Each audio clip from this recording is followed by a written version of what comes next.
Fala pessoal, testando uma unidade do Super VTO3, tá? Eu tô utilizando uma carga aqui ligado em 4 ohms. Vamos subir o sinal senoidal aqui em 4 ohms. Já tô aqui antes do cefamento. 19.7, dá quase 100 watts RMS. Não vou abusar muito, porque só tenho 2 pares de transistores, ok? O dissipador está um pouco reduzido. O ideal é que ele tenha uma massa dissipativa igual a essa. Então vamos fazer uma análise de forma de onda. Esse aqui é o teste antes de fazer a parte de limpeza da placa. A placa está energizada, conforme vocês estão vendo. Os LEDs verdes indicadores de 3 milímetros. Aquele LED vermelho ali é o LED do CCS, a fonte de corrente constante. Esse aqui é a fonte que serve ao par diferencial. Está bastante equilibrado. Vamos fazer aqui subir o sinal, fazer um sweepzinho de 20 a 20. O amplificador, gente, está plano, equilibrado.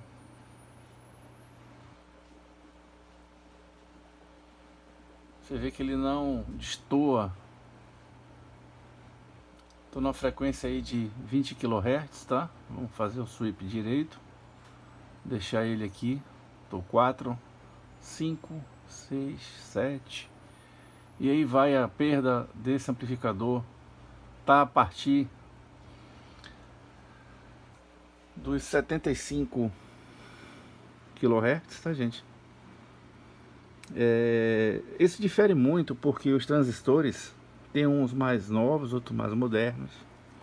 E os transistores 2N3055, eles são antigos, então os transistores envelhecem também.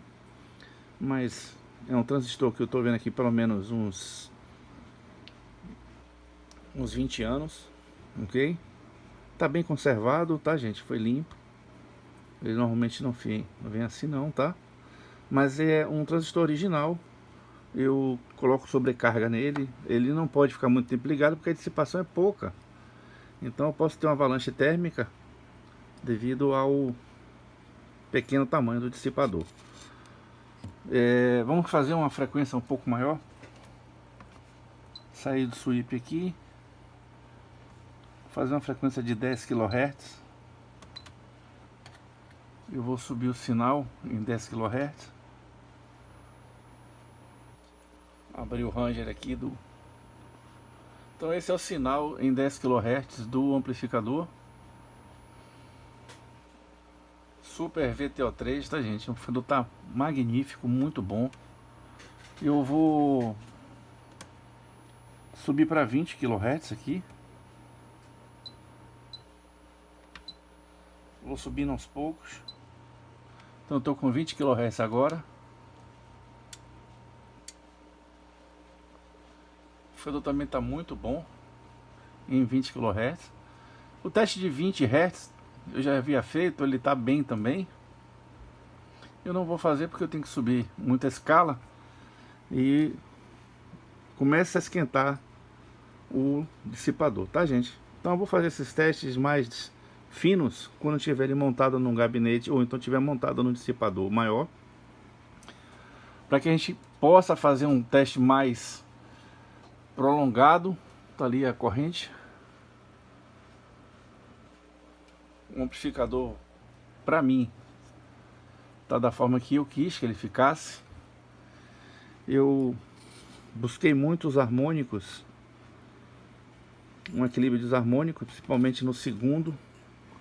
Eu fiz uma análise do terceiro harmônico desse amplificador e ele estava um pouco alto. Eu tive que fazer algumas compensações.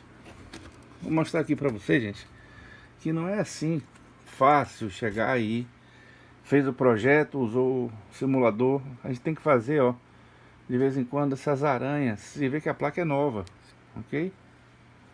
Então, essas modificações são feitas para que a gente possa entender o limite do amplificador, que a gente possa entender como ele vai funcionar executando música, ok?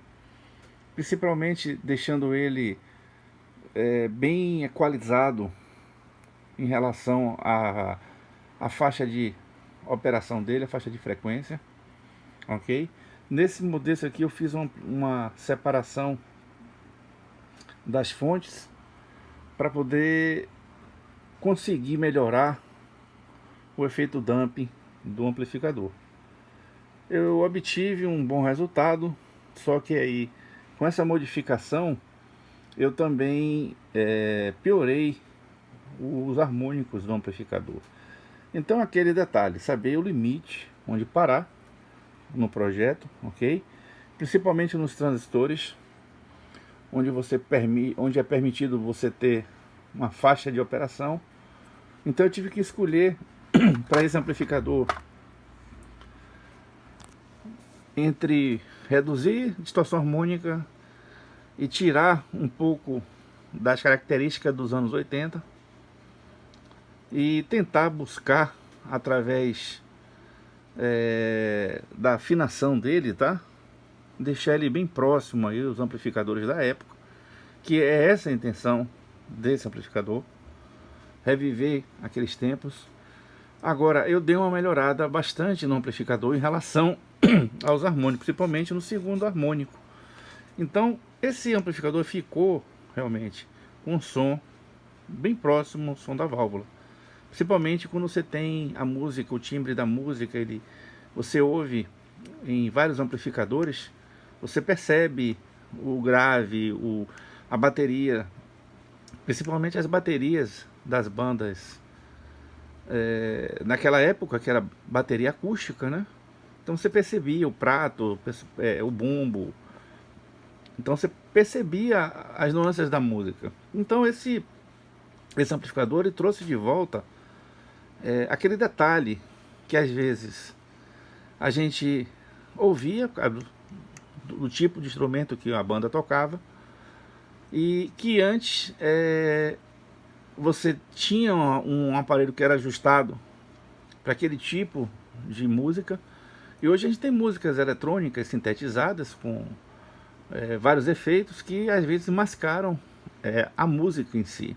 Então quando você ouve uma música mais calma, um MPB, uma música mais que tem uma voz mais definida, né? Tem um cantor que realmente ele abrange uma faixa de frequência boa, você consegue perceber nesse amplificador esse detalhe que às vezes a gente não percebe no amplificador comum, ok? Nos amplificadores high-end você começa a ter uma noção mais detalhada, mais refinada, é claro, por isso que o amplificador ele tem essa concepção. Então a intenção do projeto é trazer de volta esses harmônicos que eram reproduzidos pelo amplificador, que hoje foram tirados, né? Principalmente é um amplificador classe D, onde você não tem fidelidade nenhuma ao som, principalmente nas faixas de médio e agudo. Então esse amplificador não foi feito para você ouvir aquele bate-estaca.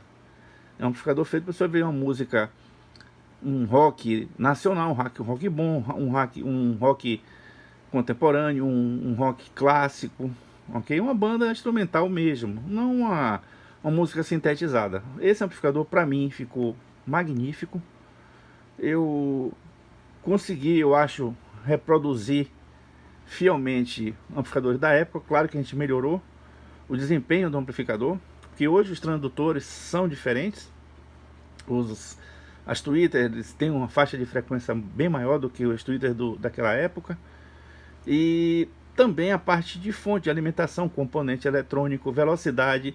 Então eu procurei, ó, no estágio de saída, manter os transistores TO3, que são originais, que deu nome ao amplificador. E os drives também, são tipo 41 e tipo 42 da época, digamos assim, a nomenclatura deles. Eles são transistores novos, né? Os TO3 não, são transistores já mais velhos, bem mais velhos. Porém, eles são originais porque hoje você não consegue 2N3055 original novo, é difícil, você vai encontrar ou uma segunda mão, ou imitação, ou aqueles falsificados que você aumenta o volume e tem o desprazer de parar o seu som, né? Então tá aí, SVTO3, um amplificador feito para quem gosta de música da década de 80, quem quer relembrar os velhos tempos e ter na memória aí sempre um alto-falante da época para que seja reproduzido uma caixa de som, não um alto-falante, uma caixa de som com acústica da época também. Eu busquei muito essa união da caixa de som com o amplificador em si. Então tá aí, pessoal, vou fazer alguns testes com ele com pré-amplificação e utilizando também um tonalizador da época, para que realmente fique um som característico da época, tá, gente? Então é isso aí, só mostrando para vocês um pouquinho do SVTO3. E vamos que vamos, pessoal, jogando duro aqui, firme e forte. Aquele abraço, se inscrevam no canal e até a próxima, pessoal.